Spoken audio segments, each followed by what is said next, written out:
ಗೆ ವಸುಧೈವ ಕುಟುಂಬಕಂ. ನಾನು ಪೂರ್ಣಿಮಾ ಜಾರ್ಜ್ ಅಂತ ಬೀದರಿಂದ.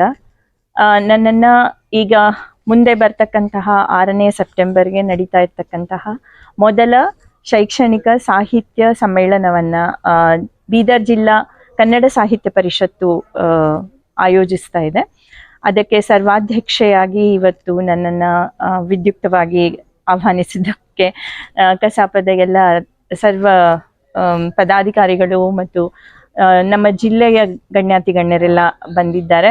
ಇದು ನನಗೆ ತುಂಬ ಸಂತೋಷ ತಂದಂತಹ ವಿಚಾರ.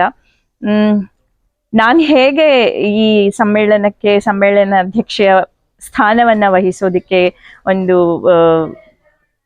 ನನ್ನಲ್ಲಿ ಯಾವ ಅರ್ಹತೆ ಇದೆ ಅಂತಾನೆ ನಾನು ಒಂದೊಂದ್ಸರಿ ಪ್ರಶ್ನೆ ಹಾಕ್ಕೊಳ್ತೇನೆ. ಬಹುಶಃ ಈ ಭಾಗದಲ್ಲಿ ಅಂದರೆ ಬೀದರ್ ಭಾಗದಲ್ಲಿ ಒಂದು ಶೈಕ್ಷಣಿಕ ಸಂಸ್ಥೆಯನ್ನ, ಜ್ಞಾನಸುಧಾ ಶಿಕ್ಷಣ ಸಂಸ್ಥೆಯನ್ನ ಕಟ್ಟಿರುವುದು ಇದಕ್ಕೆ ಒಂದು ವಿಶೇಷವಾದಂತಹ ಮೆರುಗು ತಂದಿದೆ ಅಂತ ಅನಿಸ್ತದೆ. ಈ ಭಾಗಕ್ಕೆ ಒಂದು ಶಿಕ್ಷಣ ಸಂಸ್ಥೆಯನ್ನ ಕಟ್ಟಿ ನಾನು ಅದರ ಅಧ್ಯಕ್ಷ ಆಗಿದ್ದೇನೆ.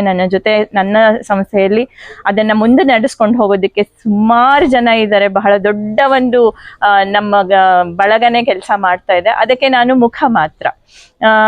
ಅದ್ರ ಜೊತೆಗೆ ನಾನು ಶಿಕ್ಷಣ ರಂಗದಲ್ಲಿ ಕೆಲಸ ಮಾಡ್ತಾ ಸ್ವಲ್ಪ ಸಾಮಾಜಿಕ ರಂಗದಲ್ಲಿಯೂ ಕೂಡ ಹಾಗೂ ಸಾಹಿತ್ಯ ರಂಗದಲ್ಲಿಯೂ ಕೂಡ ಸ್ವಲ್ಪ ಕೆಲಸವನ್ನ ಮಾಡಿದ್ದೇನೆ.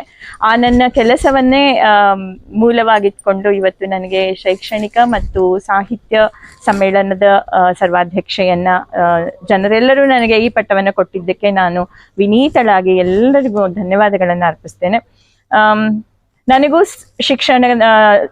ಶಿಕ್ಷಣದ ಕ್ಷೇತ್ರದಿಂದ ಬಂದಂತಹ ನನಗೆ ಸಾಹಿತ್ಯದ ಸಂಬಂಧ ಹೇಗೆ ಅಂತಂದ್ರೆ, ನನಗೆ ಅನ್ನಿಸ್ತದೆ ಶಿಕ್ಷಣಕ್ಕೆ ಯಾವಾಗ್ಲೂ ಸಾಹಿತ್ಯದ ಸೆರಗು ಮೆರಗು ಇರಲೇಬೇಕು. ಯಾವ ಶಿಕ್ಷಣದ ಜೊತೆಗೆ ಸಾಹಿತ್ಯದ ಸಂಬಂಧ ಚೆನ್ನಾಗಿರ್ತದೋ ಆಗ ಮಾತ್ರ ನಾವು ಸಮಾಜಮುಖಿ ಕೆಲಸಗಳನ್ನ ಮಾಡೋದಕ್ಕೆ ಸಾಧ್ಯ ಆಗ್ತದೆ.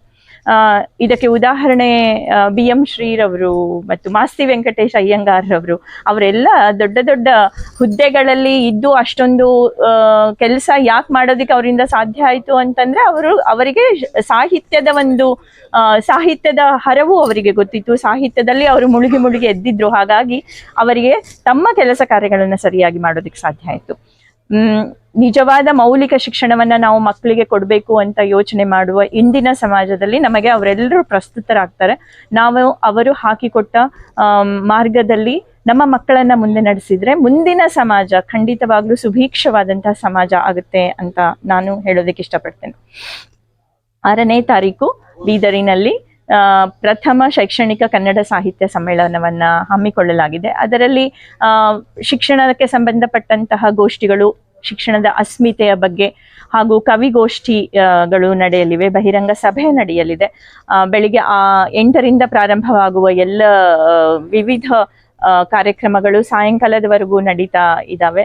ಇದಕ್ಕೆ ನಮ್ಮ ಜಿಲ್ಲೆಯ ಎಲ್ಲ ಗಣ್ಯಾತಿ ಗಣ್ಯರು, ರಾಜಕೀಯ ಪ್ರಮುಖರು ಮತ್ತು ವಿವಿಧ ಕ್ಷೇತ್ರಗಳಲ್ಲಿರ್ತಕ್ಕಂತಹ ಪ್ರಮುಖರು, ಪ್ರಮಥರು ಮತ್ತು ಸಾಮಾನ್ಯ ಜನರು ಹಿಂದೆ ನೋಡದೇ ಇರ್ತಕ್ಕಂತಹ ಒಂದು ವಿಶೇಷ ರೀತಿಯ ಪ್ರೀತಿಯಿಂದ ಮುಂದೆ ಬರ್ತಾ ಇದ್ದಾರೆ.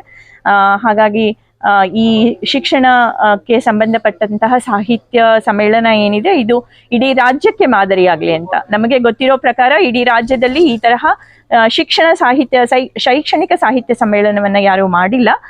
ಹಾಗಾಗಿ ಬೀದರ್ನಲ್ಲಿ ಪ್ರಥಮ ಬಾರಿಗೆ ಶೈಕ್ಷಣಿಕ ಸಾಹಿತ್ಯ ಸಮ್ಮೇಳನವನ್ನ ಜಿಲ್ಲಾ ಕಸಾಪದ ಅಧ್ಯಕ್ಷರಾದಂತಹ ಶ್ರೀ ಸುರೇಶ್ ಚಂದ್ರಶೆಟ್ಟಿ ಅವರ ನೇತೃತ್ವದಲ್ಲಿ ಹಮ್ಮಿಕೊಳ್ಳಲಾಗ್ತಾ ಇದೆ. ಇದು ಇಡೀ ನಮ್ಮ ರಾಜ್ಯಕ್ಕೇನೆ ಮಾದರಿಯಾಗಲಿ.